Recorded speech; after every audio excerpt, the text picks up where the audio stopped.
Boa tarde. Meu nome é Raul Araújo. Estou aqui hoje representando o IBDCRIA, que é o Instituto Brasileiro de Direito da Criança e do Adolescente. É uma honra para a gente estar participando desse evento e ter apoiado o museu nessa triste trajetória, mas acho que vou falar um pouquinho disso, um pouco da minha apresentação. Gostaria de convidar inicialmente a professora Miriam Debier para compor a mesa. A professora Miriam é psicanalista, ela é professora da Universidade de São Paulo, tem algumas publicações, a Clínica Psicanalítica Face ao Sofrimento Sociopolítico, Psicanálise com Criança e Adolescente, e uma recente publicação que ela vai falar daqui a pouco, sobre o ódio. Também convidar o Pedro Hartung para participar aqui da mesa. Pedro é nosso conselheiro, ele é advogado, coordenador do programa Prioridade Absoluta do Instituto Alana, membro do painel docente do curso de liderança executiva do Center on the Development of Child, da Harvard School of Education. Enfim, tem um currículo longo. Obrigado, já. Vou ajeitar aqui, que eu estou meio no meio.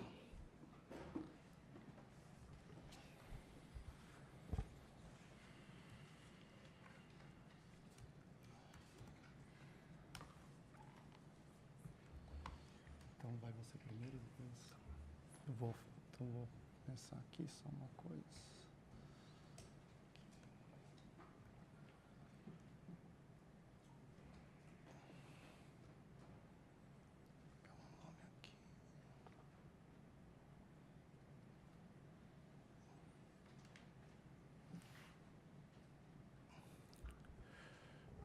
Bom, é um prazer estar discutindo esse tema, né, o Estatuto da Criança e do Adolescente.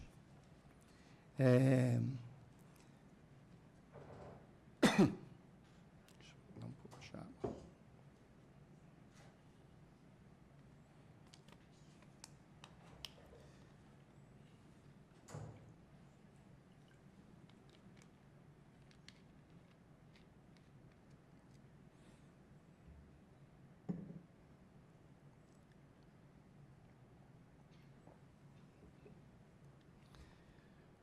Bom, em 1990, né, a gente introduz uma lei que tem o nome de Estatuto da Criança e do Adolescente, mas na Constituição de 88, né, a gente já traz, essa lei regulamenta o artigo 227 da Constituição. Né?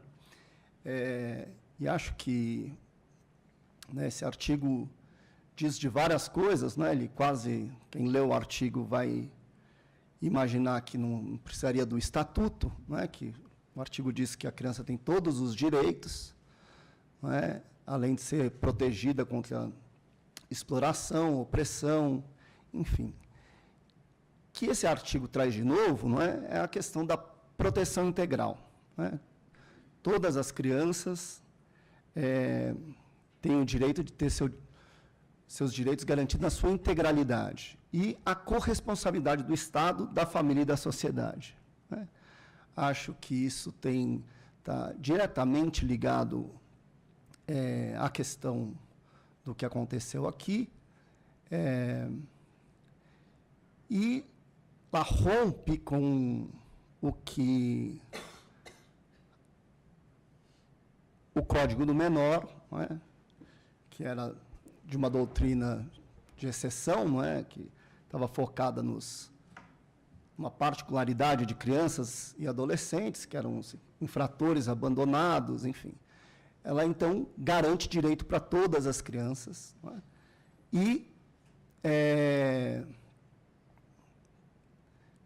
traz uma questão muito importante, que é a ideia de proteção integral aos direitos e não à criança. Não é? Acho que isso é importantíssimo a gente frisar. Né? No entanto, acho que nos últimos, desde a implementação do Estatuto, né, a gente vem perdendo de 7-1 todos os dias. Né? em relação ao estatuto, que ele vai sofrendo ameaças, principalmente nos últimos 2 anos, não é? De todos os lados, não é?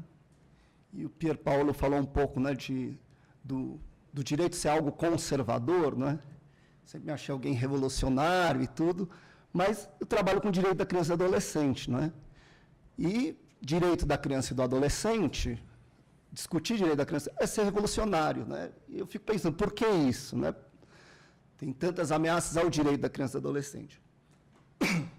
E eu suspeito que, né, o Brasil sempre ele se moderniza sem querer jogar fora a água suja do bebê, né? A gente quer ficar com a água suja. Então, a gente abole a escravidão, mas não distribui terra, né? A gente deixa de ser colônia, mas com filho do rei, né? A gente faz uma república, mas com exército, né? A gente é esse país confuso, não é? E com o estatuto não poderia ser diferente, não é? A ideia do artigo 227, né? O Saraiva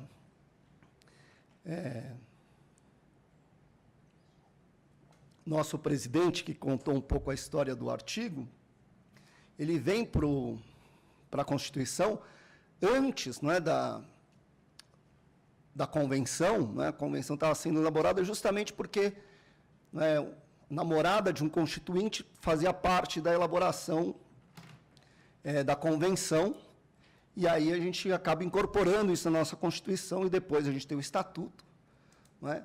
E o Estatuto justamente garante direito à educação, à saúde, né, uma série de direitos que são violados todos os dias, e a gente está sempre nessa tensão de garantir, não é? Dentre eles, né, acho que eu sempre brinco, os direitos à participação, né, e os direitos sexuais e reprodutivos são os direitos mais violados das crianças e dos adolescentes. Tanto por aqueles que são contra a criança ter direito, enfim, que são... Como muitas vezes gente que quer proteger as crianças, não é? E não entende a criança como sujeito de direito, não é? E é interessante porque, assim, o que acontece com o museu aqui acontece numa sequência de fatos, não é? E a gente está vivendo a eleição, parte da eleição, não é? Está pautada nessa questão, né? Outro dia mesmo fui numa reunião pelo IBDCRIA, as pessoas falaram assim, olha, a gente apoia vocês desde que não toquem nessa coisa de sexo e de gênero. A gente respeita, mas... Não é? E é interessante pensar, né, de onde vem isso, né? Eu faço um curso também fora do Brasil, e a professora Judith Butler, com quem eu trabalho, veio ao Brasil, também foi atacada pelos mesmos motivos, né, numa conferência lá no SESC. Foi interessante porque eu saí, entrevistei as pessoas ali, né, que estavam tentando atacar, e os motivos mais absurdos possíveis, né, que ela queria transformar nossas crianças em homossexuais, enfim, não é? E aí eu fico perguntando, de onde vem isso, né? Essa ideia de atacar o direito da criança e do adolescente, justamente os direitos sexuais e reprodutivos, não é? Que aqui no Brasil a gente pode, sei lá, eu mensuro lá no Brasil Sem Homofobia, aquele material que foi feito para o governo federal quando Haddad era ministro, e que virou o kit gay, não é? Infelizmente, o Haddad recuou naquele momento, não é? Não enfrentou aquela questão, como a gente está fazendo aqui hoje, não é? Discutindo, então, o tema, e aquilo virou uma bandeira, né, conservadora, não é? E o Brasil Sem Homofobia é só explicar o que acontece sobre as escolhas sexuais das pessoas, não é? Mas virou uma grande bandeira que permanece até hoje, não é? Um dos candidatos aí utiliza isso como bandeira política, não é? E uma das grandes questões é a questão de ideologia de gênero. É interessante pensar nessa terminologia, né, de onde surgiu isso, né, ideologia de gênero. E, não sei se vocês sabem, mas ideologia de gênero foi um termo cunhado pelo Ratzinger, né, o Papa Bento XVI, no auge do ataque à igreja, não é, por conta dos crimes de pedofilia. Não é? E acho que essa questão está até hoje. Não é? Aqui no Brasil, a gente... as pessoas de esquerda super gostam do Papa, né, do Papa Francisco, né? Mas na Inglaterra e na Irlanda, eu estive lá recentemente, trabalhei bastante tempo lá, né, tem uma pressão e acham ele super conservador justamente porque ele não reconhece o papel da igreja na questão, né, dos abusos sexuais. Né? Nos Estados Unidos tem 4.500 vítimas documentadas, na Irlanda 2.600, e que se essa coisa viesse à tona, não é? Então foi uma reação da igreja, não é? Contra a discussão sobre sexualidade, porque essa questão dos abusos aparece quando na igreja? Não é? A educação sexual vai para o mundo, não é, com a epidemia de HIV e AIDS, e que a gente enfrenta essa questão que a gente precisa de informação. Né? A informação vai enfrentar a epidemia. E, ao enfrentar a epidemia, uma série de outras situações vêm à tona, e vêm à tona, né, as denúncias contra os padres. Né? E que aí tem uma série de pesquisas que vai mostrando como esses documentos, não é, sobre ideologia de gênero e repressão à educação, não é, e, portanto, aos direitos sexuais e reprodutivos de crianças e adolescentes, vão para o mundo todo. Não é? E isso vira uma bandeira, não é, que está em todos os partidos. Né? Acho que talvez um pouco para a direita, mas se a gente olhar, né, o governo Luiz Marinho em São Bernardo, combateu a ideologia de gênero, o próprio recuo do Haddad, não é? Mostra um pouco a nossa dificuldade de garantir esse direito à informação, não é? Direito à educação de crianças e adolescentes. Não é? E que, aqui no museu, não é? A gente tem aquela fala do Marx, né, no 18 de Brumário, que as coisas acontecem duas vezes, primeiro como tragédia e depois como farsa. Não é? Aqui no museu fica claramente como farsa, não é? A coisa da intimidação, acho que, né, da violência, e do sujeito virar candidato depois, né, e todas as contradições, alguém que confessa um estupro publicamente, não é, vai cobrar moralidade. Não é? E aí eu fico pensando, né, acho que um pouco a ideia de ter alguém que vai discutir o direito da criança e alguém que vai pensar a partir da psicanálise nessa mesa, não é? Deixar um pouco essa pergunta aí, não é, para os dois, não é? Como é que a gente articula isso na nossa sociedade, avançar para garantir direito, não é? E principalmente esse direito, que é um direito menor dentro do direito, né? Ninguém gosta de estudar direito da criança e do adolescente, muitas faculdades não têm nem essa cadeira, juízes não estudam esse tema, enfim. Como é que a gente garante direito, não é, dentro deste quadro de imoralidade? Não é? Porque eu acho que o que aconteceu como o ataque ao museu é um quadro de imoralidade. Alguém que não está preocupado com os direitos sexuais e reprodutivos de criança, o direito à educação, não é, cria uma cena para se eleger, e isso está, não é, pauta da eleição nacional. Não é? São perguntas que acontecem aí nos debates públicos, enfim. Então, vou passar agora a palavra para o Pedro, não é? E depois a gente escuta a Miriam sobre essas questões. Boa tarde a todas e todos. É um prazer, primeiro, agradecer o convite para compor esse seminário.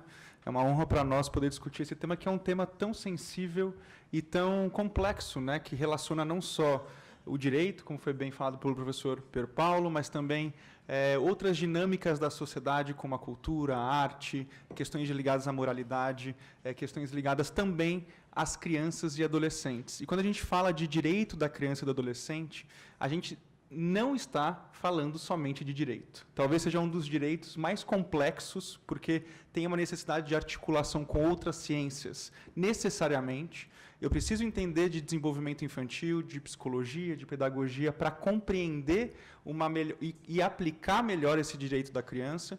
Então, é um tema, sem dúvida, complexo, com vários olhares sobre a mesma realidade.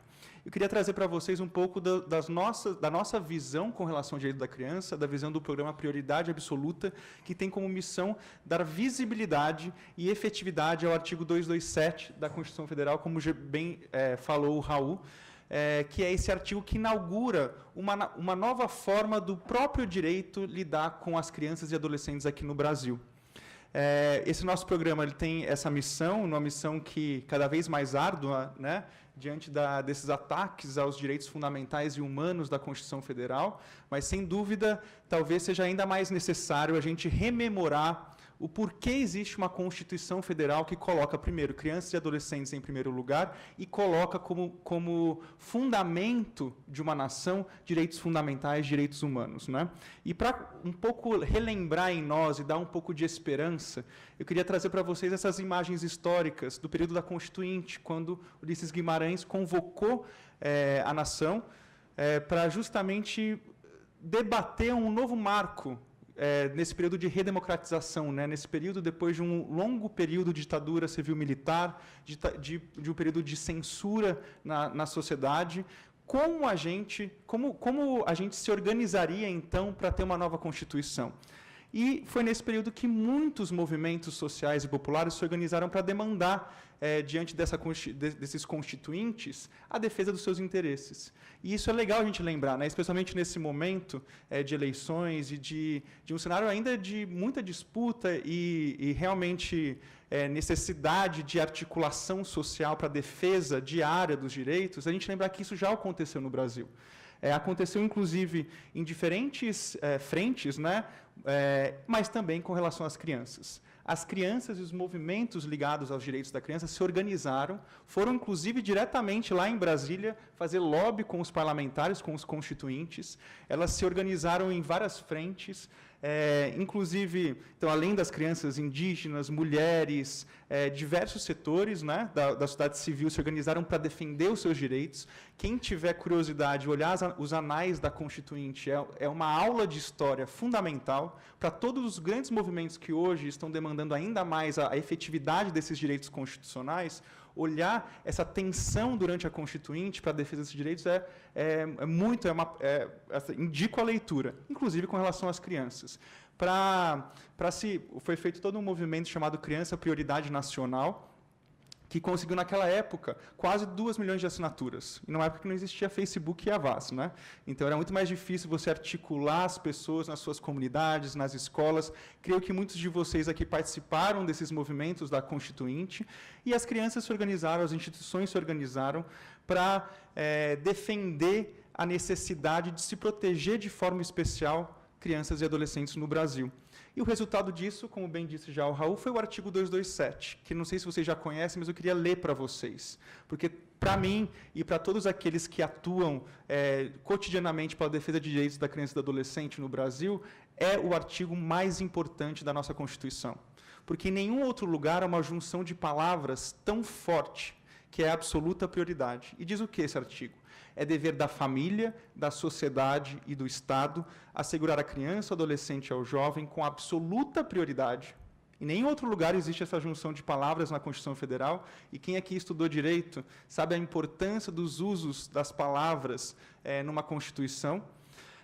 O direito à vida, à saúde, à alimentação, à educação, ao lazer, à profissionalização, à cultura, à dignidade, ao respeito, à liberdade e à convivência familiar e comunitária, além de colocá-los a salvo de toda forma de negligência, discriminação, exploração, violência, crueldade e opressão. Esse é um artigo que é fundamental para a gente compreender como o direito e as instituições do sistema de justiça se organizaram para efetivar esse artigo constitucional. Ele é realmente a pedra fundamental dessa doutrina de proteção integral que o Raul já citou, e que modificou o olhar do direito com relação às crianças brasileiras. Porque, antigamente, com o Código de Menores, nós tínhamos uma outra visão sobre a realidade da infância e da adolescência, uma visão muito mais de correcional, de realmente uma intervenção do Estado quase criminalizadora de algumas atitudes de rebeldia dos adolescentes, enfim, é um outro tempo. E esse artigo 227 inaugura esse novo tempo constitucional e na sociedade. com essas grandes mensagens. Primeiro, a prioridade absoluta de crianças e adolescentes, colocar crianças e adolescentes e seus interesses e direitos em primeiro lugar. Segundo, a corresponsabilidade. Esse artigo deixa bem claro que o cuidado e a proteção integral garantida a esses indivíduos é uma responsabilidade compartilhada, não é somente a família, não é somente o Estado e não é somente a sociedade. Ou seja, somos todos nós, ao mesmo tempo, cada um exercendo o seu papel. Então, acabou esse apontar dos dedos, né, de quem que é responsável, quem é o culpado. Somos todos responsáveis nesse sentido de cuidado e proteção desses indivíduos. Além disso, a interdependência e a integralidade desses direitos. Os direitos ali colocados são interrelacionados, né? Muitas vezes, quando eu promovo o direito à cultura, eu estou promovendo o direito à saúde, ao bem-estar, à convivência social de crianças e adolescentes. Enfim, são direitos relacionados. E, quando eu puxo um direito, muitos outros vêm nessa promoção, né? E, por fim, a doutrina de proteção integral. E, logo depois, então, em 1988, foi promulgada, e vocês sabem que dia que foi? 5 de outubro, então, a promulgação da Constituição, ou seja, melhor time para esse evento não existe. Eleições no final de semana. 30 anos da Constituição Federal, agora sexta-feira. Então, sem dúvida, é realmente um marco essa discussão para que a gente possa relembrar e rememorar a importância da nossa Constituição Federal, especialmente nesse momento político, social do nosso país. Depois de 88, 89 foi feita a Convenção sobre os Direitos da Criança e do Adolescente, depois de 10 anos de discussão, um longo debate, e hoje em dia é a convenção com maior adesão de todos os países, tirando os Estados Unidos, que em muitos estados dos Estados Unidos há a possibilidade ainda da pena de morte para adolescentes, então eles não são signatários, mas todos os outros países do mundo são signatários da Convenção sobre os Direitos da Criança. É o tratado internacional com maior adesão no mundo. Depois de 89, 1990, o ECA, depois de uma ampla mobilização social, novamente liderado por crianças e adolescentes em diferentes municípios e estados brasileiros, com discussões acadêmicas das mais variadas, de diferentes ciências, para a conformação do Estatuto da Criança e do Adolescente, promulgado também em 1990, né?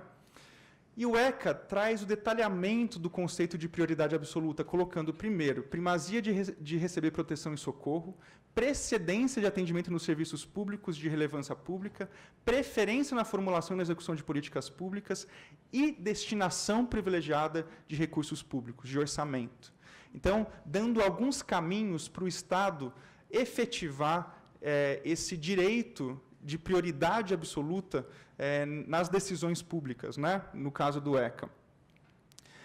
Agora, por que a criança recebeu um tratamento tão importante da nossa Constituição? E aqui é muito feliz essa mesa composta por uma psicanalista que traz um saber fundamental para a gente entender essa proteção jurídica. Né? Todo o desenvolvimento das ciências sociais e psicológicas com relação ao desenvolvimento humano e infantil, eles nutriram esse olhar, esse novo olhar com relação à criança no âmbito do direito. E esse entendimento de que a criança não é um mini-adulto. Nós não podemos tratar a criança da mesma forma que nós tratamos um adulto. Isso foi fundamental para garantir essa proteção especial. E aqui nós temos diferentes teorias, né, do desenvolvimento que apontam isso. Desde o Piaget, com seus estágios cognitivos, o Freud, que será bem relembrado aqui, o Skinner, o Bandurá, o Vygotsky, o Bronfenbrenner, que traz um olhar tão interessante para o ecossistema em que a criança está inserida. Ou seja, diferentes teorias do desenvolvimento permitiram que o direito absorvesse esse novo olhar com relação à criança e a necessidade de colocar o melhor interesse da criança em primeiro lugar.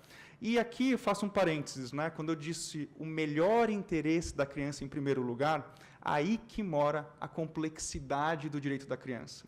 Porque uma coisa é fato, e no direito a gente chama de regra, que é colocar a criança em primeiro lugar, ou o melhor interesse da criança com absoluta prioridade. Agora, a definição do que é o melhor interesse da criança, aí que está o grande desafio e objetivo de uma sociedade democrática. Para encontrar meios democráticos e permeados por um intenso debate público que muitas vezes viram leis, que muitas vezes tem vários caminhos, né, para ou positivação ou consolidação de um debate público para entender o que é o melhor interesse da criança. Como a gente faz isso, é fundamental que a gente escolha, então, meios democráticos de debate amplo, público, sobre esses temas. Porque, por exemplo, é melhor para a criança ensino formal obrigatório ou homeschooling, que foi recentemente debatido no STF?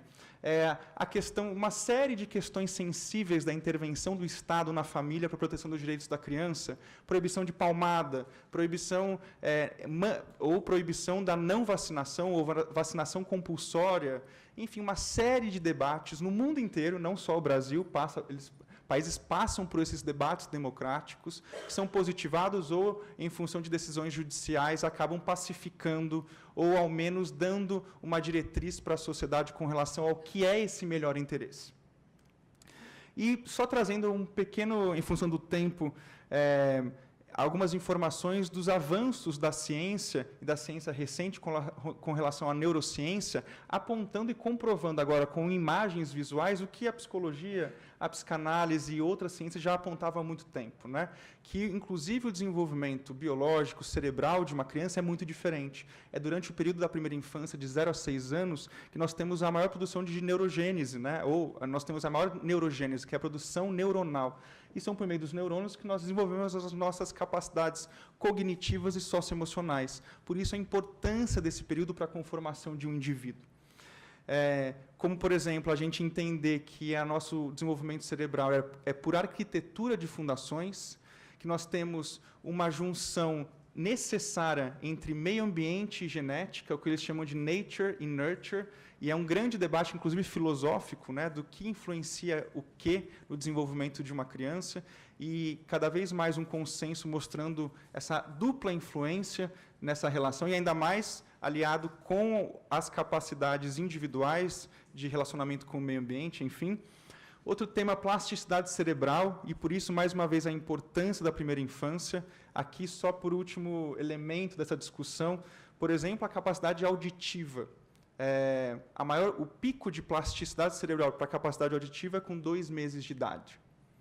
Né? Algo que a gente seria inimaginável apontar que o bebê, o momento em que um bebê está mais aberto para receber estímulos ligados à capacidade auditiva é quando ele tem 2 meses de idade. Então, isso é muito significativo. Isso traz uma série de implicações, inclusive, de políticas públicas. Uma outra lei fundamental que foi aprovada em 2016, que é o Marco Legal da Primeira Infância, que traz como clareza que, para cuidar da criança, eu preciso cuidar de quem cuida dela. E aqui, relembrando esse modelo do Bronfenbrenner, né, que não adianta somente focar o cuidado na criança de forma específica, mas todo o ambiente dela, toda a sociedade, inclusive com relação à família, e como a lei destaca bem, com relação às mulheres, que são elas que muitas vezes, em função dessa sociedade machista, acabam assumindo exclusivamente esse papel de cuidar das crianças. Então, tem que ter um amparo social e estatal para que isso possa ser feito da melhor forma possível.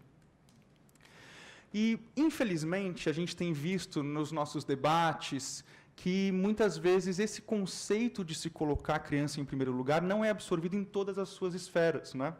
É muito difícil ainda a gente travar algumas batalhas, e direito da criança é um mundo, ou seja, todos os temas podem ser colocados com essa chave de discussão.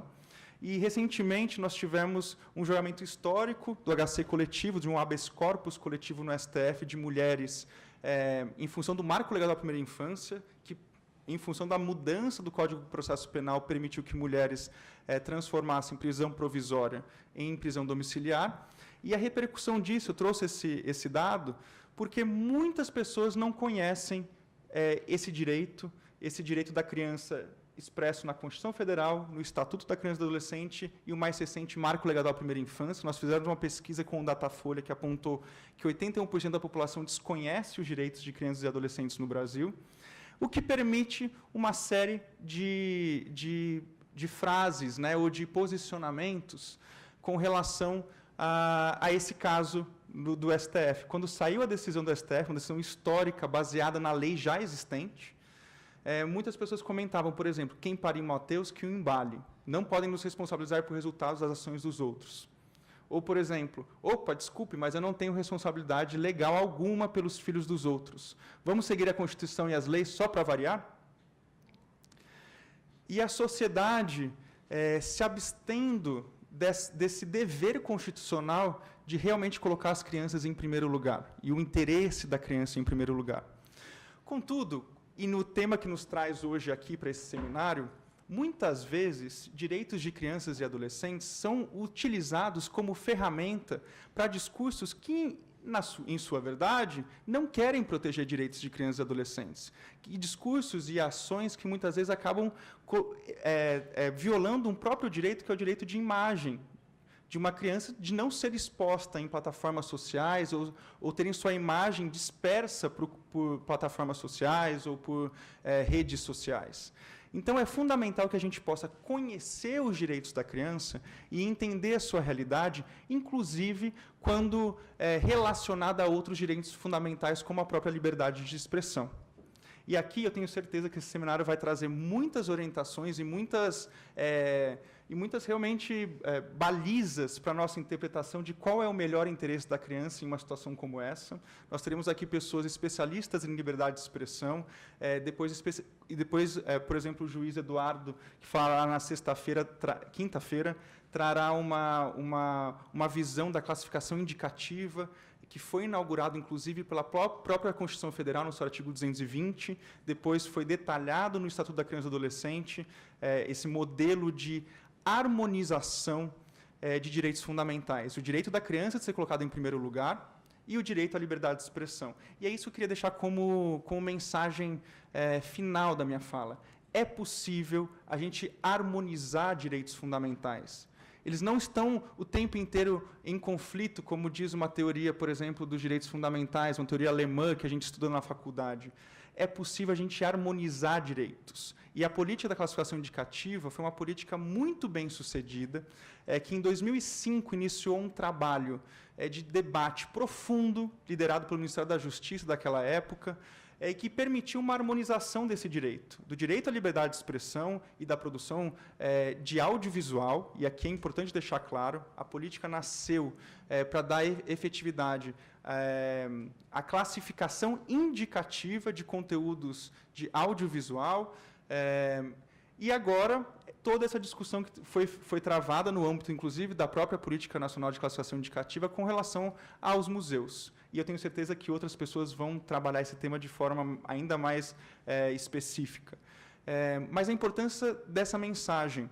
Direitos de crianças e adolescentes não estão em oposição a outros direitos, não é? Inclusive, é um sinal, quando a gente quer garantir o direito de uma criança, normalmente a gente tem que garantir o direito de outras pessoas que estão no entorno dela, como a própria liberdade de expressão, a liberdade de participação, ou o direito de participação, inclusive dos espaços culturais, discutir isso, a importância, né, da participação de crianças e adolescentes da vida cultural de uma sociedade. Isso é fundamental para que, inclusive, outros direitos sejam garantidos, né, como o próprio direito à vida, ou ao bem viver, né, ou o direito à convivência familiar e comunitária, como eu disse.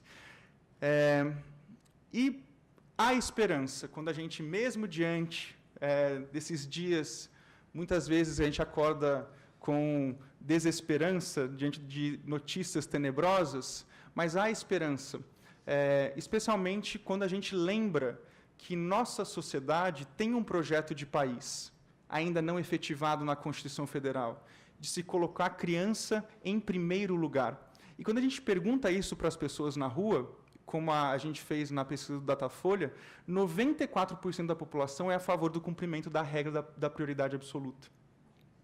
Agora, cabe a nós, como sociedade, encontrarmos mecanismos democráticos e participativos, e verdadeiramente participativos, para se chegar a quais são esses interesses, ou qual é o melhor interesse a ser protegido com absoluta prioridade. Porque a gente sabe, inclusive por pesquisas econométricas, né, o Prêmio Nobel de Economia, James Heckman, apontando que, ao se investir na infância E ao se garantir esses direitos com absoluta prioridade, nós temos um retorno social que nenhuma outra ação é capaz de dar, né? Ele fez uma pesquisa mostrando que a cada $1 investido na primeira infância, esse foi um recorte que ele fez, nós temos um retorno de 8 a 10 dólares, mais do que qualquer poupança ou investimento, mostrando que, sim, é um valor fundamental que nós já temos em função de uma longa luta histórica e social no Brasil, na nossa Constituição, esse valor de se colocar a criança em primeiro lugar. E essa necessidade de se olhar para a infância de uma forma especial.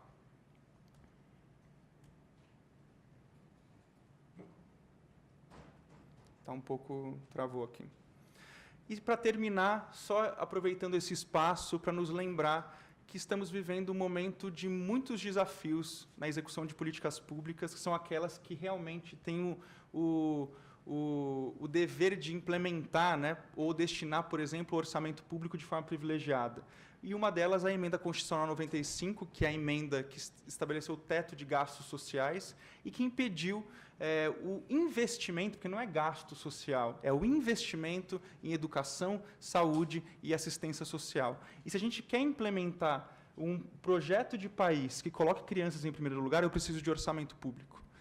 Orçamento público que garanta postos de saúde, que garanta vagas em creche, que garanta uma rede de proteção para esses indivíduos. E o último ponto, considerando que o timing desse evento é fantástico, nós fizemos um levantamento por meio do canal Lunetas, que é um canal de comunicação, um programa de comunicação, né, dentro do Instituto Alana, comparando todos os candidatos, os programas dos candidatos e candidatas, né, da candidata Marina, para a presidência aqui do Brasil, comparando com relação à infância e adolescência. E fica como sugestão, então, para vocês acessarem e para que a gente possa realmente realizar esse debate nas eleições, também pelas lentes dos direitos de crianças e adolescentes. Muito obrigado.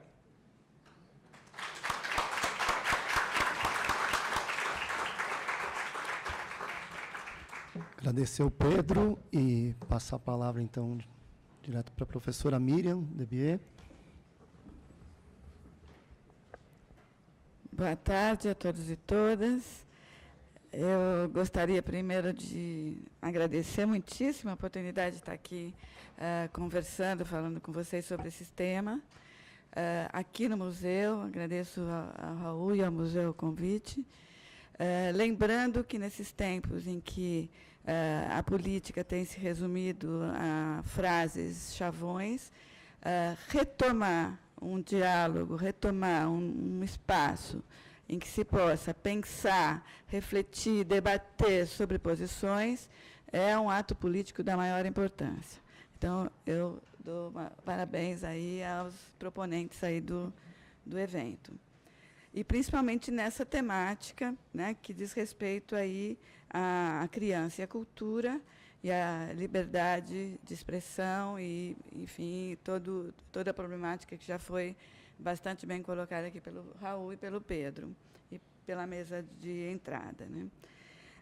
Eu pensei, na minha fala de hoje, destacar aqui, né, embora a maioria das pessoas concorde que com a necessidade da proteção integral da criança, e de que a criança hoje representa um ser em desenvolvimento, né, em processo de desenvolvimento, há sobre o corpo da criança e sobre, enfim, o espaço da criança, uma disputa importante, no sentido de que ela se torna, esse corpo, essa criança, se torna uma pauta de disputa entre a família, entre a sociedade, entre ideologias, entre éticas e entre morais.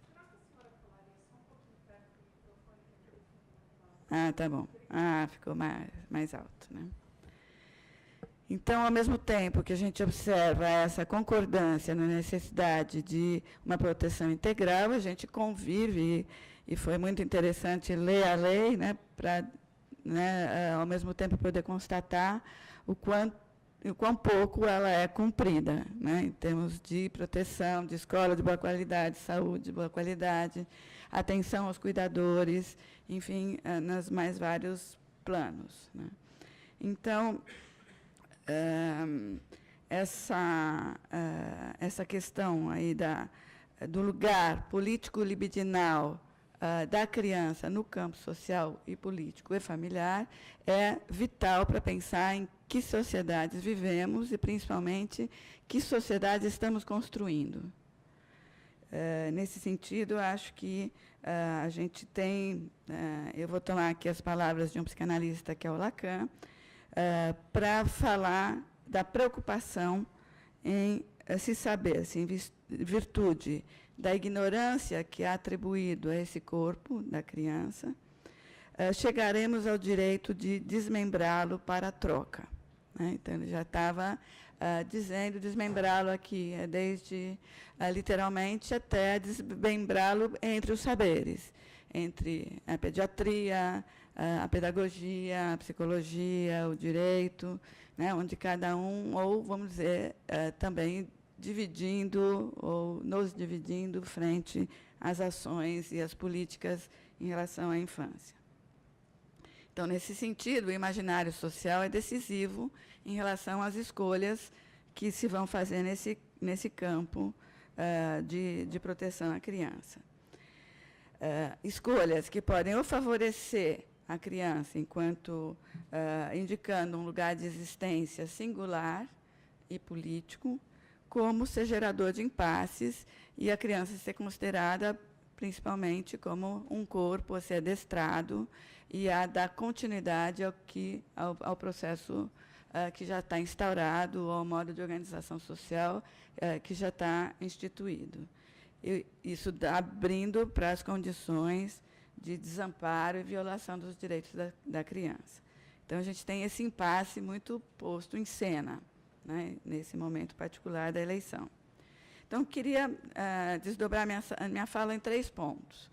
Fazer uma recuperação assim, de o que é a criança, né, recordando, em termos históricos, os lugares que ela já ocupou dentro do campo social, para pensar um pouco essa biopolítica que regula esse lugar.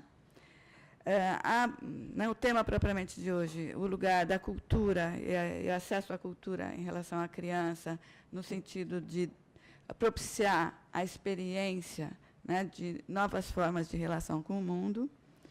E, por último, um certo ódio à criança, que desqualifica o seu discurso, principalmente quando ela elucida algo presente na cena social e política, muito bem expressa pelo bem conhecido da criança, que indica que o rei está nu, né? Enquanto que isso vai redundar em uma série de práticas que a colocam como fora do saber ou desqualificando o seu saber para que não apareçam as verdades do campo social e político. Enfim, né, não sei se vai dar tempo de trabalhar isso, mas é a intenção. Então, bem rapidamente, acho que vamos pensar que a representação da criança contemporânea, ela faz uma certa congruência entre o sistema social, político, econômico e libidinal do campo social presente, né? E isso foi examinado pelo Arrier, né, em como essa criança comparecia em outros tempos. Como eu estou falando do ponto de vista da psicanálise, essa dimensão histórica é importante, mas não só para dizer como foi, mas porque, vamos dizer, essas formas detectadas de lugar da criança no campo social e político em outras épocas convive, né, presentemente com intensidade, muitas vezes não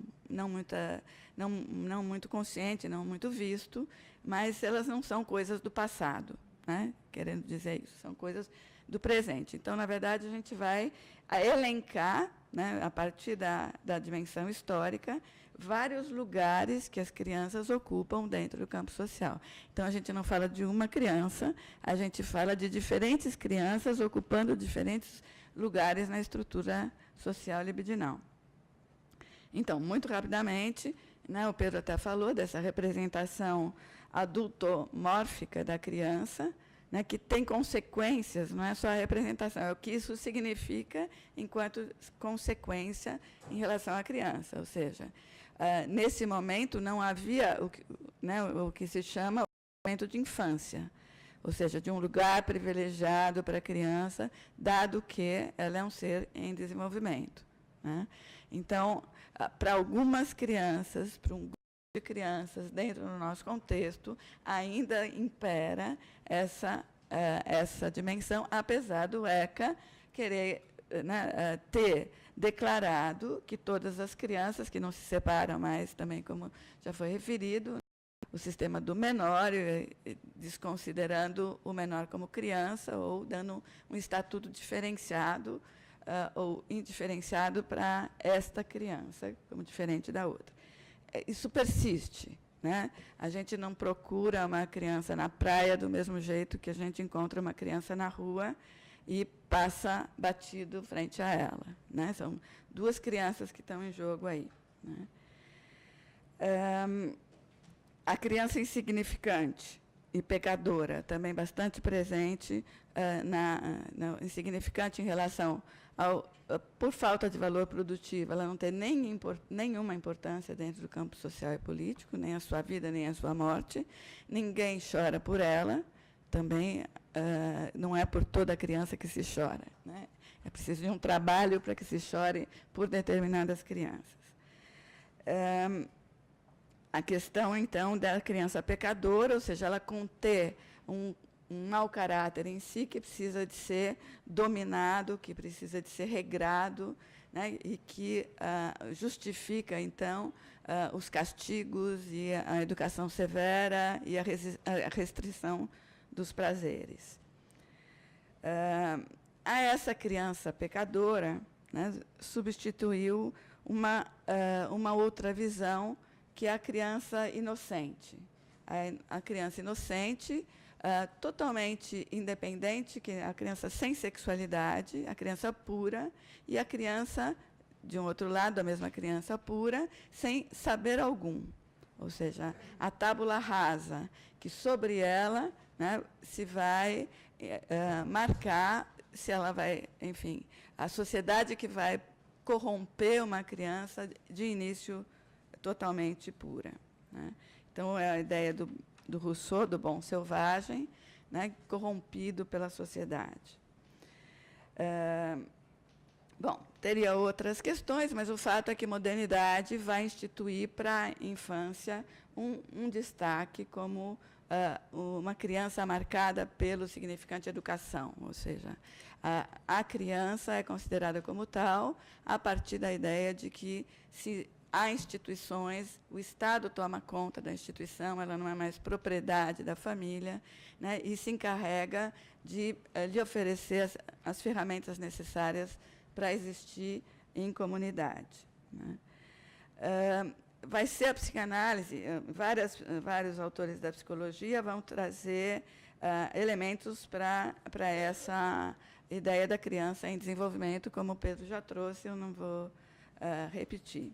Mas vou destacar que a psicanálise teve um papel peculiar aí nessa outra imagem da criança, quando ele diz que a criança constrói teorias, né, teorias sexuais, né? Então, ele cria, né, nessa ideia da criança pura, ele cria ele traz uma outra visão da criança, não como alguém que só recebe informações, mas como alguém que está observando, experienciando o mundo, e essa experiência, né, que depois a Agamben vai dizer que é o cerne da experiência do sujeito, da vida do sujeito, né, ela é construída, ela é formalizada pela criança, ou seja, a criança pensa assim, né, a criança constrói teorias sobre como funcionam as relações de amor e poder, aquilo que ele vai chamar como teorias sexuais infantis, né, que muitas vezes é visto sexual pelo sentido do sexo, mas que, né, se pode pensar o sexual sim, em como se constitui um corpo, como se constitui a relação entre as pessoas, né, como se essas relações podem ser relações de poder, onde um é o objeto do outro, do prazer do outro, né, ou onde, né, as relações de prazer e de satisfação são mútuas, integradas, diferentes, né, ou seja, como que se constitui a relação de domínio ou a relação de fraternidade, a relação amorosa, onde o domínio pode ou não estar presente. Então, nesse sentido, a infância, né, é o momento em que essa teorização, né, essa leitura bastante precisa dos modos de funcionamento social é organizada, né, de tal forma e com tal precisão e com tal clareza que ela precisa ficar, muitas vezes, recalcada, no sentido de não tão explícita, já que o campo social põe algumas aparas em relação a essa visão tão crua da realidade como a nudeza do rei, né? Então, nesse sentido, a criança convive com dois planos, né? Com aquilo que é dito a ela sobre como funcionam as coisas e com aquilo que ela vive na relação com o outro, na relação com a experiência dela com o mundo, né? E acho que aí eu vou depois emendar nisso a importância dela ter experiências na infância, com o mundo, com outras formas de se relacionar, que não seja estritamente dentro de um âmbito estritamente familiar, estritamente de uma classe social, estritamente só com os mesmos, né? Então, né, eu acho importante a gente ressaltar esse valor da infância como o momento de construir, como depois vai retomar o Agamben, o lugar da história, né, e aquilo que é propriamente da experiência do sujeito, né, que ele vai retomar como diferente do experimento. Bom, o que tem acontecido na experiência desse século, da criança nesse século, particularmente no contemporâneo? A gente vê que, né, apesar, vamos dizer, da constituição do direito, né, e da constituição de um sujeito de desejo, você tenha tanto o campo do direito como o campo do desejo atravessado pelo campo do consumo. Ou seja, por uma certa lógica, por uma certa lei do mercado, que não é nem a lei do desejo, nem a lei do direito, né? E a criança é impactada frontalmente por esse lugar, a ponto dela se tornar um dos objetos do consumo, né? Tanto por ela ser consumidora de objetos, né, como por ela, muitas vezes, ser consumida como um objeto de prazer e de gozo pelo mundo adulto, né? E ela se torna, então, esse objeto, que eu comecei falando, de disputa, né, para ver o lugar que ela ocupa e quem vai usufruir, né, dessa criança que resguarda, ou pode, vamos dizer, ter esse olhar revolucionário em relação a uma modificação aí dos modos instituídos de uma certa sociedade. Então, nesse sentido, a criança de hoje ela é consumidora e consumida, né? Consumidora como alguém que, né, movimenta muito o mercado, né, nos seus cuidados, como consumida no sentido de que ela também é objeto desse mercado, inclusive de tráfico de pessoas, inclusive de abusos sexuais e físicos, como a gente está dizendo. E uma das formas de calar o saber da criança, essa construção do saber da criança, né, é uma certa impregnação da criança por um imaginário pré-estabelecido. Então, essa invasão no mundo da fantasia da criança, de forma que ela só pode, né, construir fantasias a partir da fantasia que já lhe é atribuída, né? Então, vamos dizer, a história vem pronta, não é a criança que constrói, né? Então, essa obstrução de um mundo imaginário próprio, onde ela tenha lugar para fazer a construção, né? Ou ela se sinta não simplesmente alguém que vai aderir a esse universo, mas que vai construir um universo, vai modificar esse universo que lhe é dado, é algo que tem que tem bombardeado excessivamente as crianças, desde com os desenhos arrumadinhos, os mitos que já são que retiram os conflitos, né? Então é um mito que o lobo mau é bom. E onde a criança então não tem um lugar da representação dos seus dilemas, onde ela vai fazer escolhas, ela vai poder antecipar, né, as suas escolhas ou os seus modos de resolver situações de conflito, né? Então, essa é uma questão que fala diretamente a questão da importância do museu, a importância da cultura, a importância da arte como um modo de abrir de novo esse universo da criança, né? Enfim, acho que esse dilema, né, em relação à criança que está posto, que diz em relação aos adultos, ao que se quer transmitir à criança e do que se quer proteger a criança. Ou quem que está se protegendo? Está se protegendo a criança ou são os adultos que estão se protegendo daquilo que a criança aponta como seu sintoma, como seu gozo, como seus excessos, né? Então, essa ideia da proteção, a gente vai esticar um pouco, e dizendo, vamos dizer, que a gente tem optado, né, um certo momento, eu gosto de pensar que a ideia de uma família que supra tudo a criança está muito presente ainda, né? Ou seja, pais que podem dar à criança todas as condições. E que, se eles não cumprem esse modelo, né, eles não são pais, e aí o Estado entra, também um Estado perfeito que vai suprir tudo que ela precisa, né? Ora, o que é uma família perfeita, né? O que é um pai que não tem um embate aí na vida profissional, na vida amorosa, um pai, uma mãe, estou dizendo, enfim, dos conflitos que são fundantes de toda a família e que a criança faz parte desse jogo, né? Então, essa família ideal abre, né, uma ideia de que há uma família, de que toda a família é inadequada para a criança. Então, expõe a criança a entradas de controle de alguém que não tem aquilo que a gente chama um interesse especial pela criança, ou seja, não tem um desejo singular pela criança.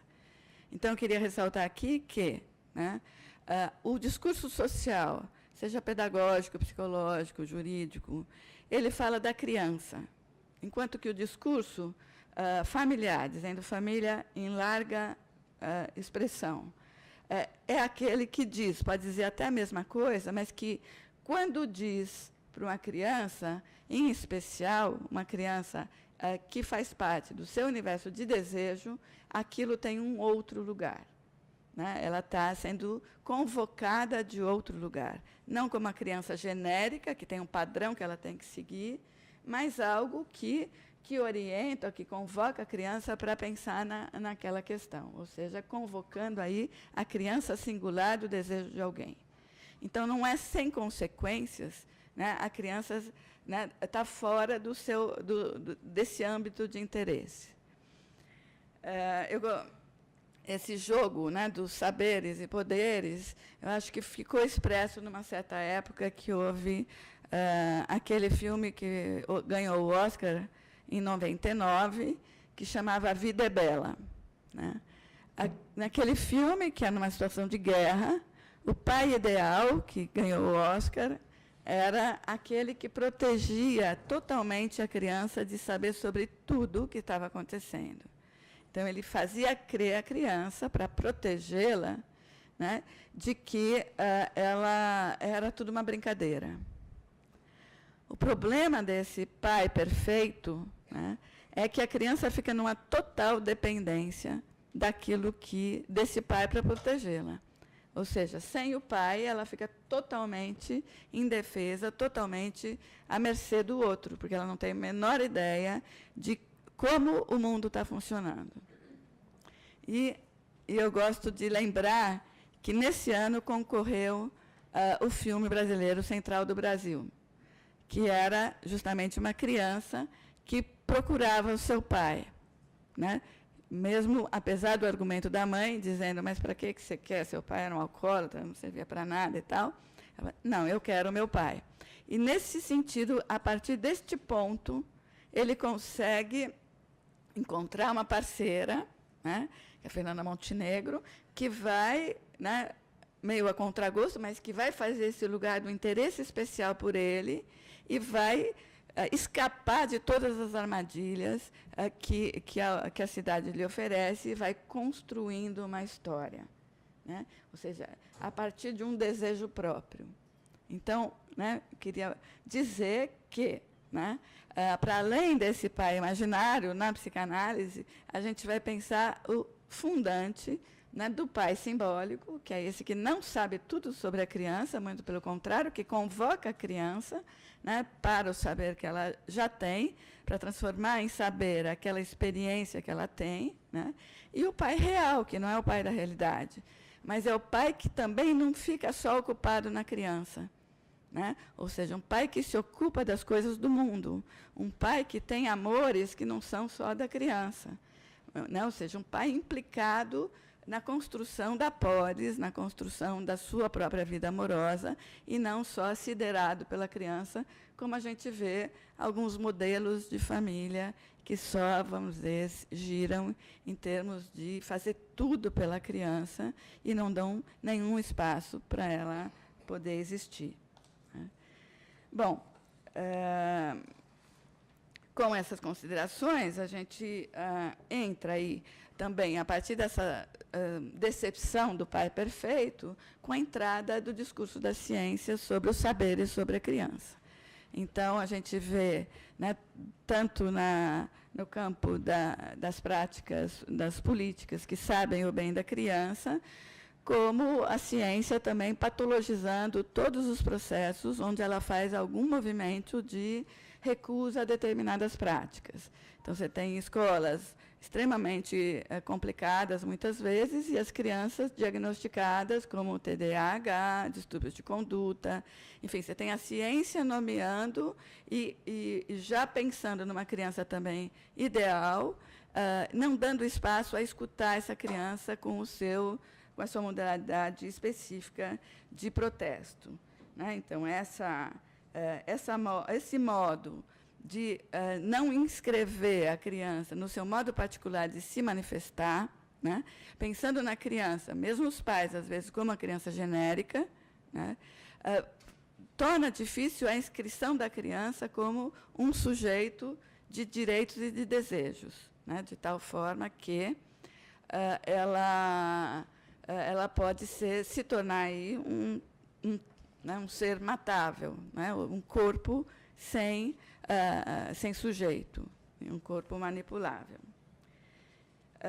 Então, nesse sentido, eu queria destacar em relação à criança e à cultura, justamente retomando esse lugar de desobturação do mundo imaginário para ampliar pela cultura e pela vivência em outros espaços a possibilidade de recriar os objetos. E acho que a arte, justamente, tem como foco esse trabalho, né, de mostrar que um objeto ele pode se transformar num outro pela própria maneira de brincar. E o brincar é o trabalho da criança, é o modo artístico da criança construir e reconstruir. Então, vamos dizer, o direito da criança de participar dos eventos artísticos, dos eventos da cultura, de ampliar o seu mundo, são fundamentais para constituir essa criança sujeito do desejo, né? Então, esse é um ponto aí que eu queria destacar. A ideia de felicidade, né, de gozo imediato, que perpassa hoje a educação das crianças, também é uma ideia que precisa ser mediada, né, porque a satisfação imediata não é felicidade, né? A captura da felicidade é transformar as pessoas em bobas, né? Então, vamos dizer, o que faz uma pessoa construir consistência é justamente a possibilidade de construir experiência. E, nesse sentido, não ficar repetindo as imagens já ditas ou os joguinhos do computador que já tem ali o seu espaço colocado, mas poder apostar que, né, investindo na criança, dando prioridade à criança de ter contato com as coisas, com as questões fundamentais da vida humana, né? Ou seja, o sexo, a loucura e a morte, né? Que se tenta extrair a todo preço, né? É fundamental para isso, para que essa criança possa se constituir como esse ser de desejo, que, inclusive, pode responder aos direitos e obrigações de um cidadão, que pode construir uma polis mais aberta e mais interessante. Então, queria deixar aqui.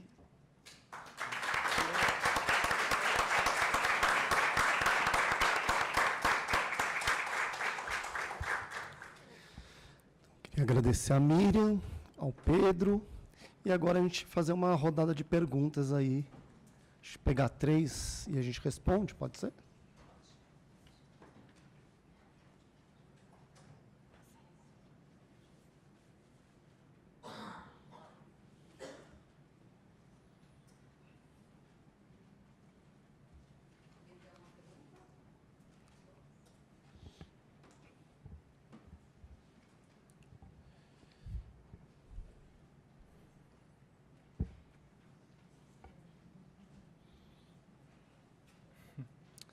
Quando vocês pensam aí, eu vou colocar 2 perguntas, né?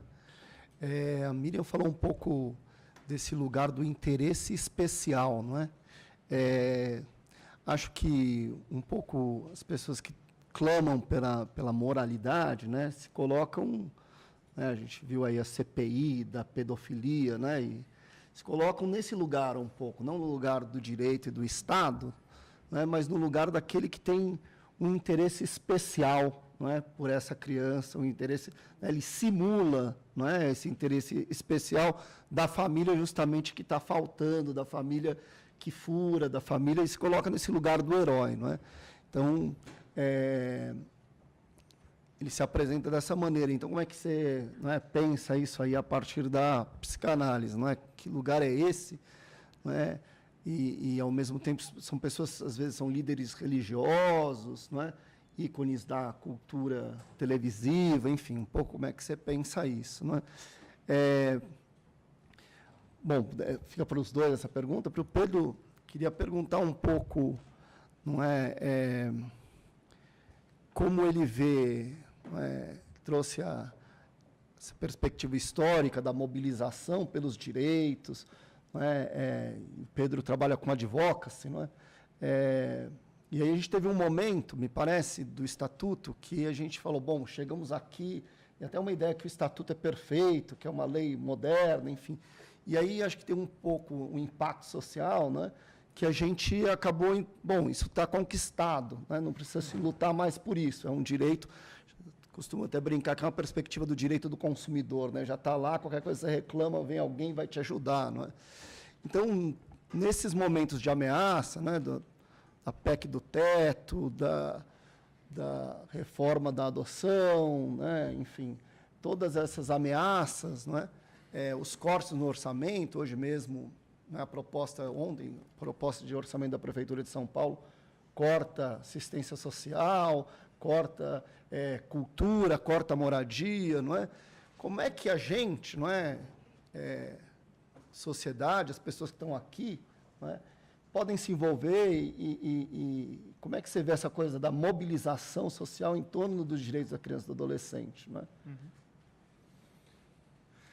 Bom, primeiro, sobre a sua primeira reflexão, é muito importante, eu acho que eu esqueci isso de deixar claro, né? Muitas vezes os direitos de crianças e adolescentes, ou essa lente de mundo que é o direito da criança e adolescente, ela é instrumentalizada para defender atos totalmente contrários à própria dignidade da pessoa humana, a valores democráticos e republicanos. A gente vê isso em vários lugares do mundo, inclusive como instrumento para se defender censura.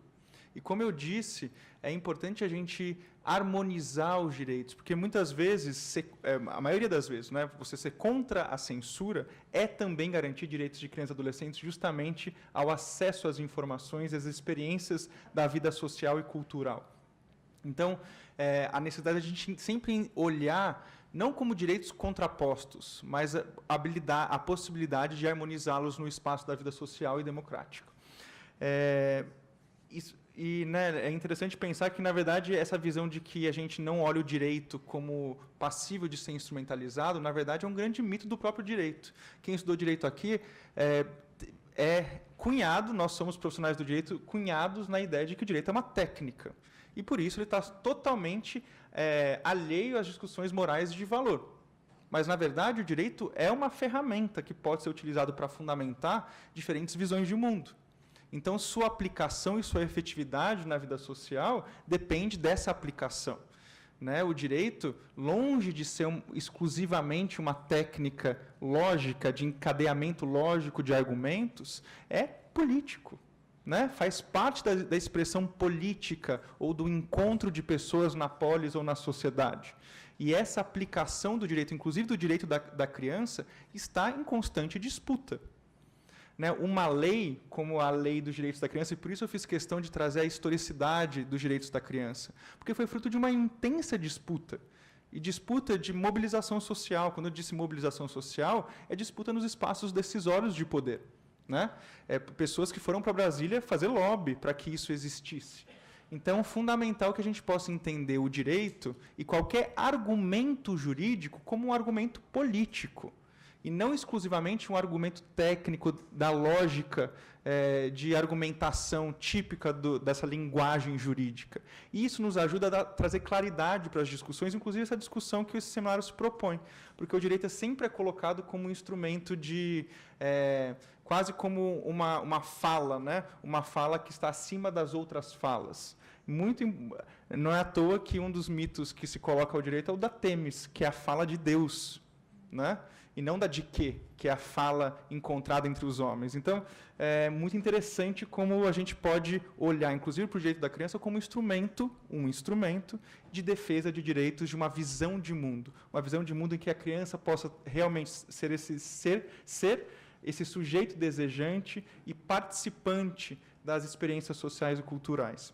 E para a segunda pergunta e questionamento, não mais uma provocação, é como a gente pode exercer, então, por meio do direito ou por meio de outras mobilizações, a garantia desses direitos fundamentais de crianças e adolescentes. Né? A participação, para mim, nos espaços sociais e decisórios, por isso a participação é fundamental, e o que a gente chama de advocacy, né? Como se organizar por estratégias profissionalizadas e sistematizadas de participação social nos espaços decisórios. A gente tem que participar desses espaços nas decisões relativas às novas leis ou alterações do que já existe. Hannah Arendt tem um conceito fundamental para mim com relação ao direito. O direito não é algo dado e conquistado eternamente. É um constante e histórico processo de reafirmação e de reconstrução desses direitos. Porque uma mudança política, como a gente observou nos últimos anos, pode realmente impactar uma série de direitos já conquistados. Né? Uma mudança de legislatura de um Congresso Nacional pode reacender uma discussão sobre redução da maioridade penal, sobre uma série de reformas legais que vão impactar o usufruto ou até mesmo a efetividade dos direitos constitucionais de crianças e adolescentes. Então, não há fim para a disputa política. Né? Mesmo num espaço democrático, essa disputa de visão de mundo, e disputa não nessa palavra antagônica, né, mas uma disputa dialógica, uma disputa que se constrói no espaço social, ela ocorre todos os dias. O que a gente tem feito aqui é realmente debater narrativas diferentes, ou visões de mundos baseadas, inclusive, em argumentos jurídicos, psicanalíticos, mas que precisam ser reconstruídos todos os dias, né? Ainda mais em momentos de desconstrução, como nós estamos vivendo neste momento. Então, é constante. Não existe férias para ativistas e defensores de direitos humanos, né? No sentido, e espero que todos nós sejamos isso, né? Pessoas que defendem os direitos cotidianamente. É para o resto da vida, né? Essa construção incessante e institucionalização dessas práticas de defesa de direitos.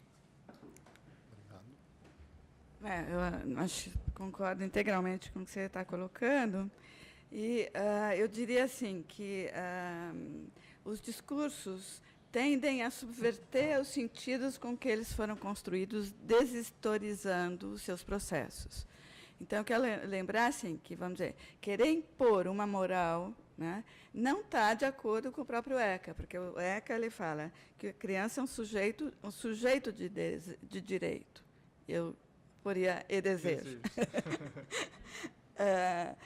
E que, quando você quer imprimir uma moral, ele está sendo o objeto, né, desta moral, de, vamos dizer, justamente, vamos dizer, só dá como opção à criança de responder a uma moral já instituída.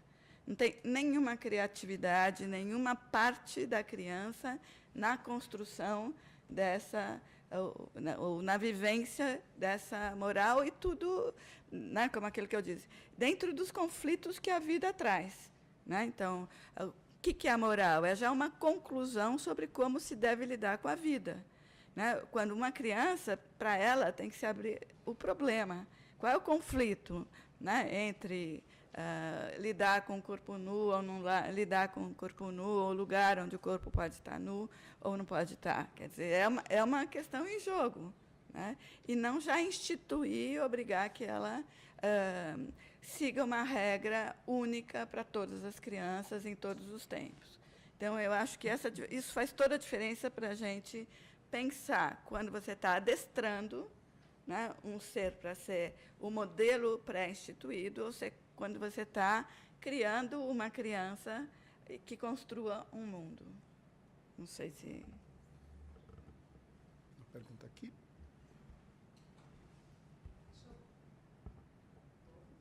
É aqui e ali.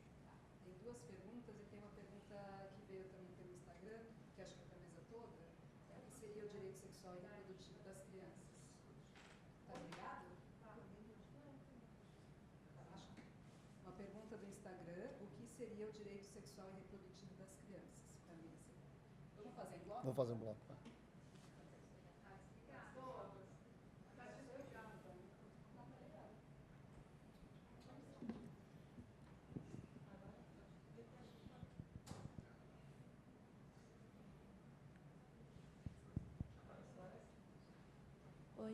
Oi, foi? Tá indo? Tá. Dá pra ouvir?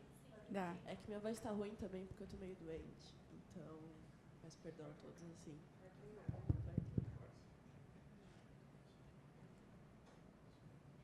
Vou repetir a pergunta anterior, tá? É uma pergunta do Instagram, o que seria o direito sexual e reprodutivo das crianças? E aí, troca. Oi, queria pedir desculpa pelo tom de voz também, que eu tô um pouco doente. E eu queria fazer uma pergunta para Miriam, mas todos na mesa estejam à vontade de complementar. Como eu não tenho certo domínio sobre a da psicanálise, e eu gostaria de saber mais, eu queria como encarar, assim, esse exercício da liberdade de expressão na infância. Sua fala demonstrou um pouco como permitir esse exercício do imaginário e tudo mais, mas eu tenho um interesse pedagógico, inclusive, saber como estimular, como trabalhar na infância a promoção até da reflexão sobre a liberdade de expressão. Porque a gente sempre vai cair nisso de até onde a liberdade de expressão, onde tem moralidade. Vai ser o exercício da moral e até a criticidade da criança. Então, eu tenho muita dúvida. Como seria esse exercício da liberdade de expressão na infância? De acordo com a psicanálise, também a todos da mesa, se puderem complementar. Obrigada. Obrigada.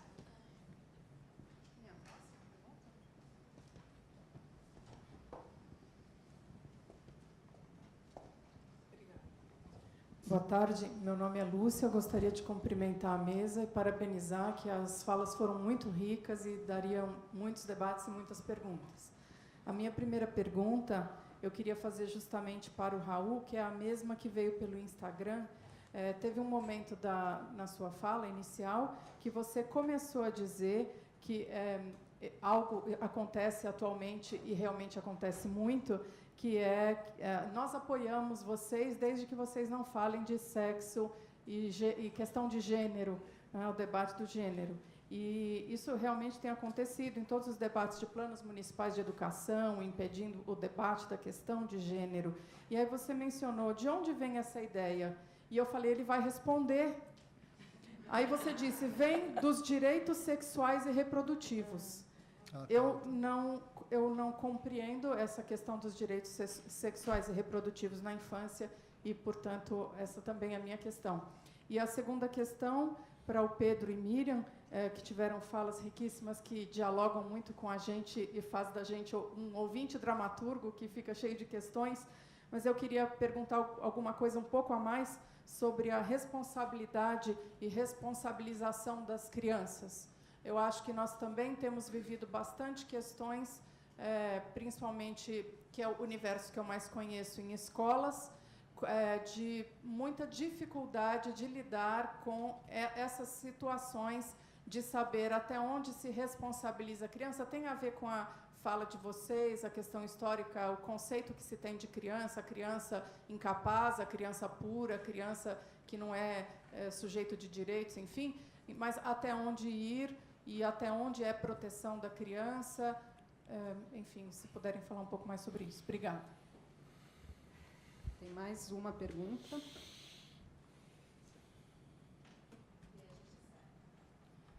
Eu queria fazer uma pergunta especialmente para a Miriam, porque eu sou advogada, então a parte do direito eu vou bem, mas da psicanálise nem tanto. Então, nós estamos agora num momento especial para discutir a classificação indicativa, especialmente para exposições. Eu sei que a classificação que foi discutida por audiovisual, quando não foi fácil, mas o da exposição me parece ainda mais difícil, porque as questões são muito mais subjetivas. E eu concordo, dentro da minha limitação até de entendimento, com a sua defesa de que existe uma criança singular para mim.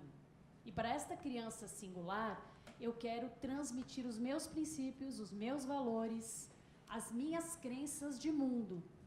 E absolutamente não quero saber o que o Estado pensa sobre isso, não é? Mas eu preciso ter acesso a essa informação do que está sendo exposto, pelo menos é assim que nós estamos nesse momento, para que eu possa fazer essa escolha. Então, assim, como é que a psicanálise socorre a gente, que vai ter que escrever esse guia, para poder dizer qual é o limite, o que eu tenho que dizer para esta pessoa que tem uma criança singular, para que ela possa escolher, sem que isso seja uma leitura moral, né? Porque, assim, é um limite ali super difícil.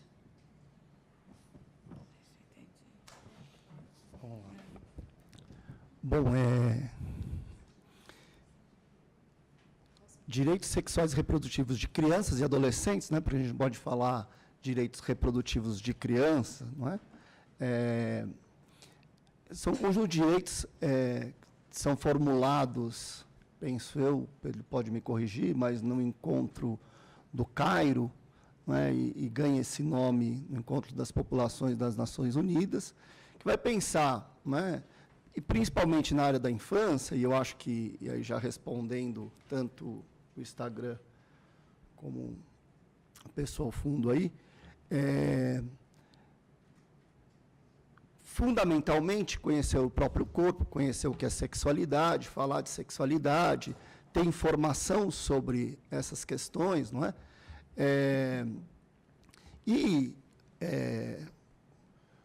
O que me parece que acontece em relação a esse tema é que a gente não quer falar sobre isso, a gente quer fazer calar, Não é? E acho que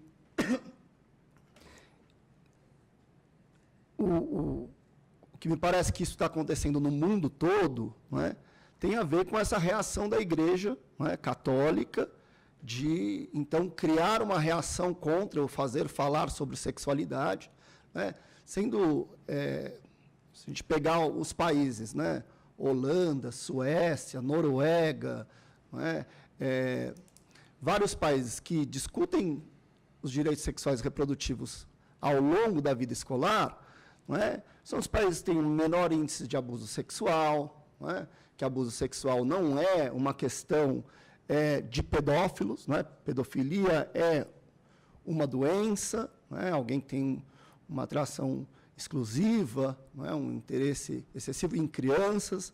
Os abusos sexuais se dão por heterossexuais, não é? Homens, em sua maioria, que têm uma vida sexual considerada normal, não são pedófilos. Não é? E a informação protege disso. Não é? Então,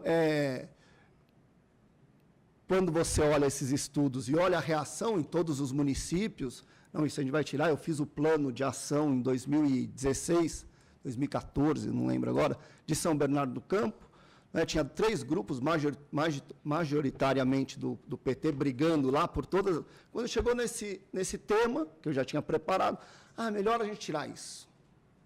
E aí eles concordaram, assim, eu fiquei assustado. Não é? Mas de onde vem isso? Não está na letra fria da lei, não é?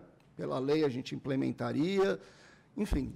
E aí, um pouco já respondendo a sua, tentando responder a sua pergunta, claro, tem uma questão moral, que sempre que a gente trabalha com adultos e crianças, eu trabalho em serviços de acolhimento, enfim, a gente tem que discutir, tem uma série de valores morais de cada um, tem que ser negociado. Não é? A lei não cai, passa pelo desejo das pessoas, pelos valores morais, enfim, pelos impasses, e a gente conversa sobre isso. O problema é quando vem uma moral de um outro lugar. Não é?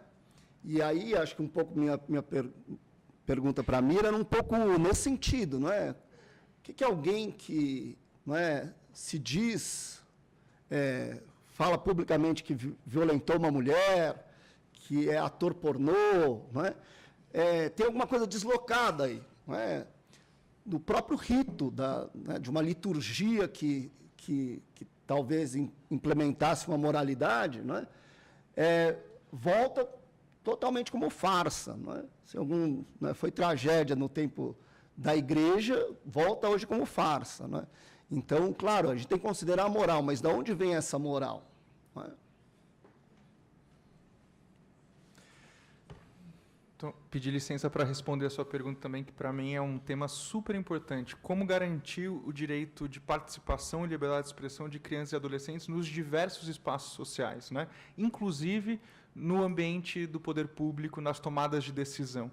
E esse é um dos temas de fronteira nos direitos da criança, né? Metodologias estão sendo estudadas e tentando olhar para diferentes contextos de como a gente pode realmente garantir essa participação da criança. E para que ela possa exercer esse direito à liberdade de expressão. E tem um filósofo da educação que eu gosto muito, que é o Severino Antônio, que escreveu um livro chamado Escuta Poética da Educação e do Conhecimento, e ele tem anos de história, né, de trabalho junto a crianças e adolescentes no ambiente escolar, e ele traz algo muito bonito, né, que a escuta da voz infantil e permitir que ela possa desenvolver a sua própria voz e exercer a liberdade de expressão não é da mesma forma que um adulto. A fala de uma voz infantil é uma fala outra. E que, para a gente entender e realmente escutar essa voz, eu preciso de ouvir dos outros.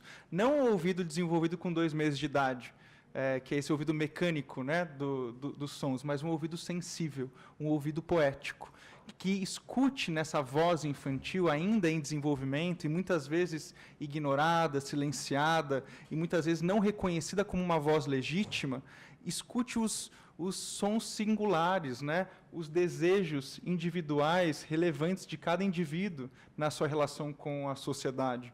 Então, temos estratégias para isso, temos metodologia para isso. Uma delas é essa escuta poética, e ele traz uma série de exercícios de criatividade para ser feito dentro das escolas, para escutar e exercitar essa voz individual que cada criança carrega. E só como elemento interessante, né? Infância, etimologicamente, é a negação da voz infantil, que é infante, aquele que não fala. E para a nossa cultura adultocêntrica, a gente sempre viu a criança como aquele que não fala, que não tem uma voz, que não deve ser considerada, que quando aponta que o rei está nu, a gente finge que nada aconteceu. Então, como a gente vai permitir uma sociedade, a construção de uma sociedade que possa acolher essas diferentes vozes, né? Que está no cerne de uma discussão sobre diversidade. E quando a gente fala de diversidade, a gente esquece de falar das crianças, né? Das vozes infantis, que são outras vozes, outras formas de cognição da mesma realidade. E sobre a sua provocação sobre responsabilidade, como trazer responsabilização para as crianças e adolescentes, é muito comum, quando a gente fala de direitos de crianças e adolescentes, a gente ter essa discussão sobre os deveres, né? Muita gente fala, e os deveres, e a responsabilização? Primeiro, é importante ressaltar que todo direito prevê um dever, né?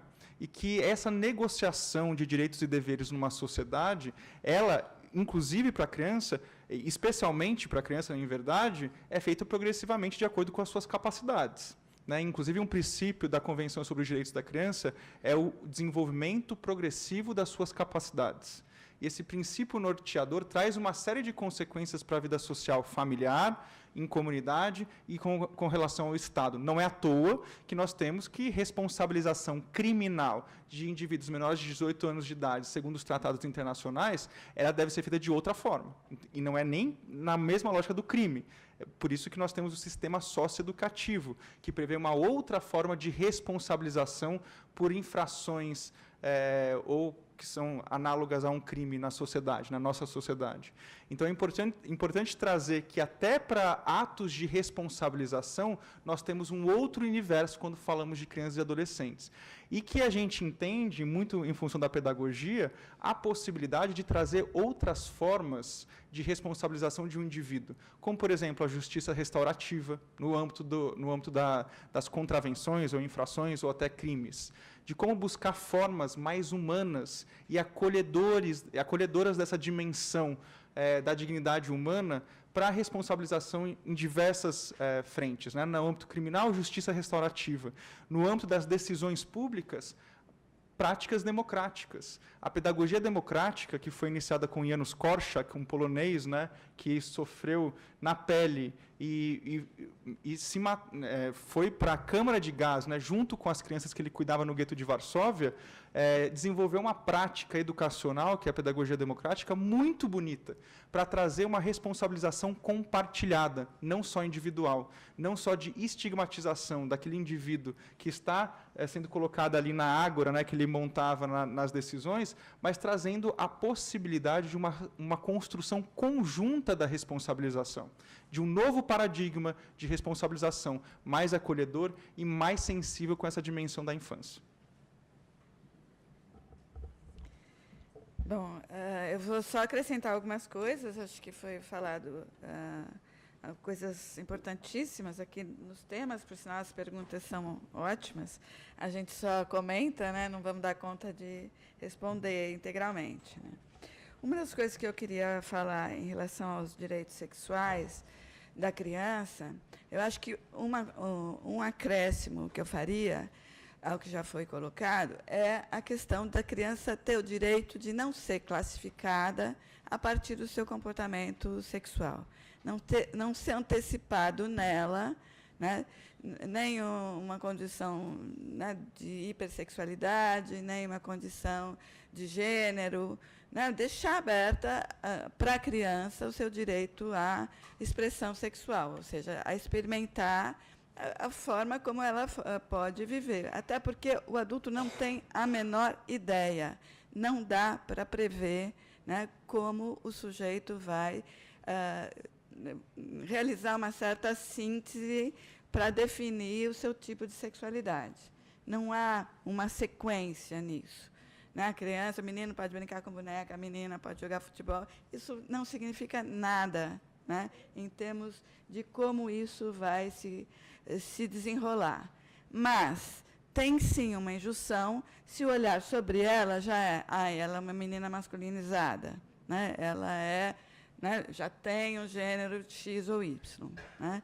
Então, o olhar do adulto, ele congela a criança num certo lugar e pode inibir a experiência. O que seria uma experiência se torna uma identidade. E a identidade é algo que limita, que atropela mesmo o desenvolvimento.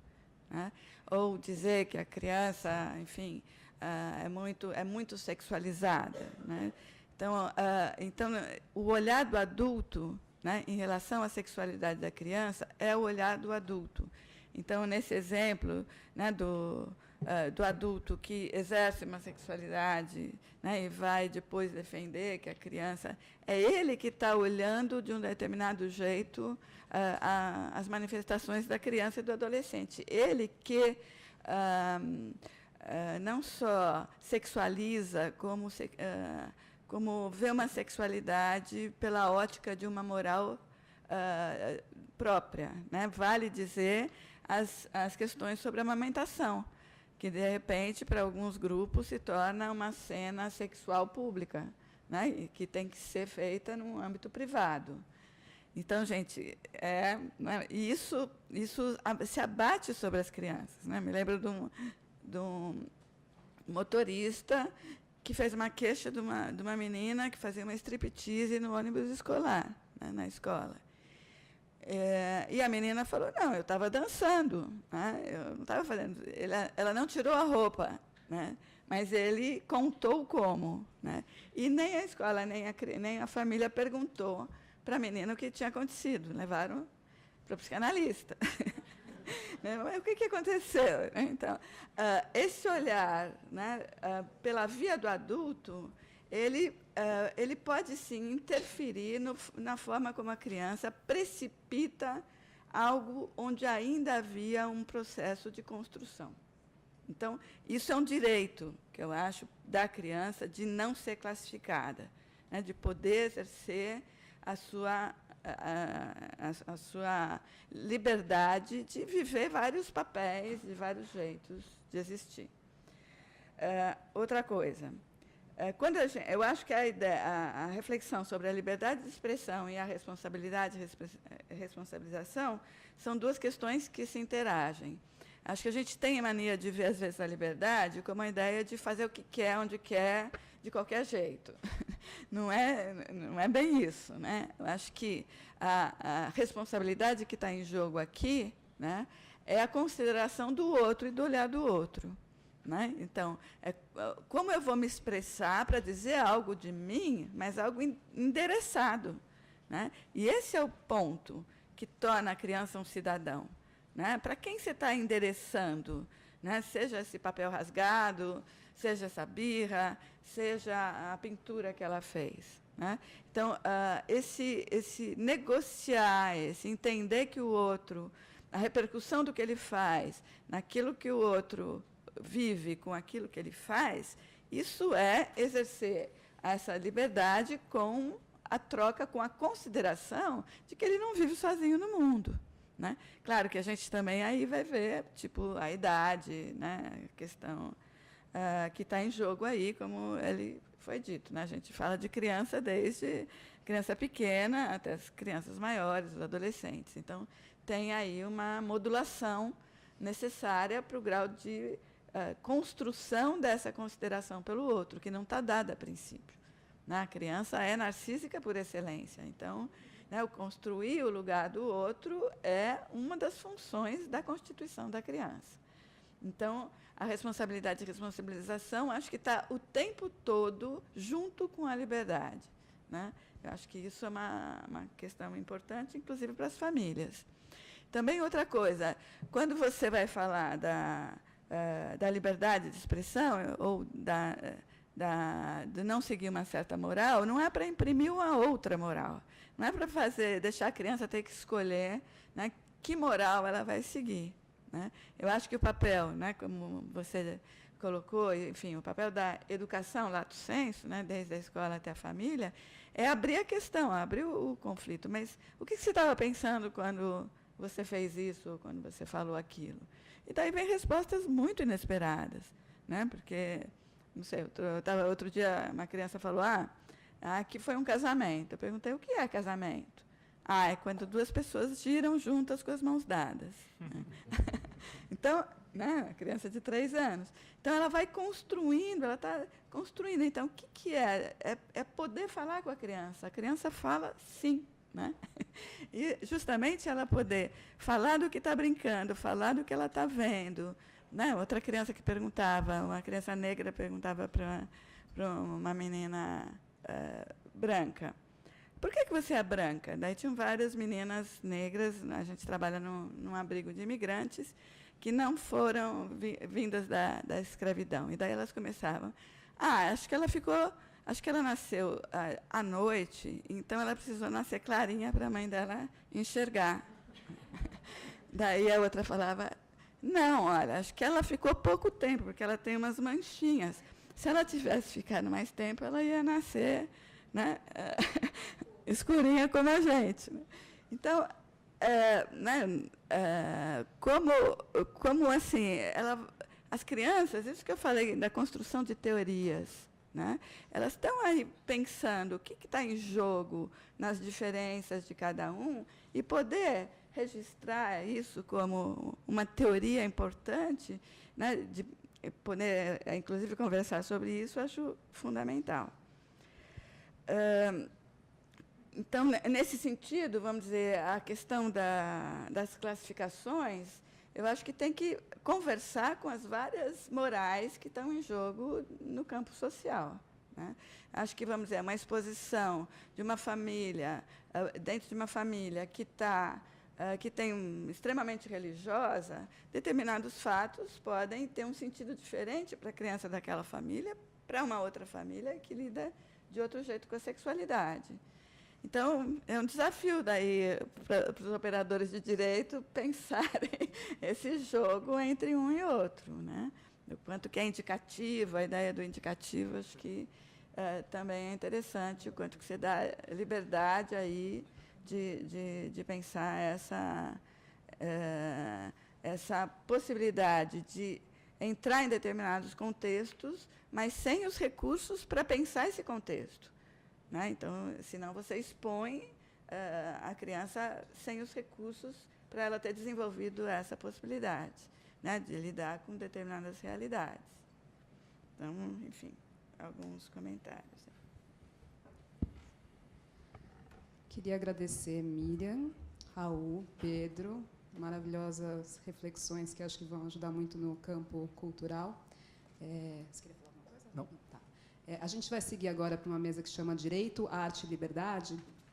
Só um informe, a mesa tem esse nome por conta de um livro que acabou de ser lançado, da Cris Olivieri com o Edson Natali, e ele está sendo vendido aqui dentro do auditório. Tá? Então, a gente segue para essa mesa, e depois dessa mesa a gente vai ter uma pausa, a gente vai ter um café, um lanchinho, e seguimos para a última mesa do dia, que vai ser com o Christian Dunker e o Renato Giannini. Muito obrigada a todos.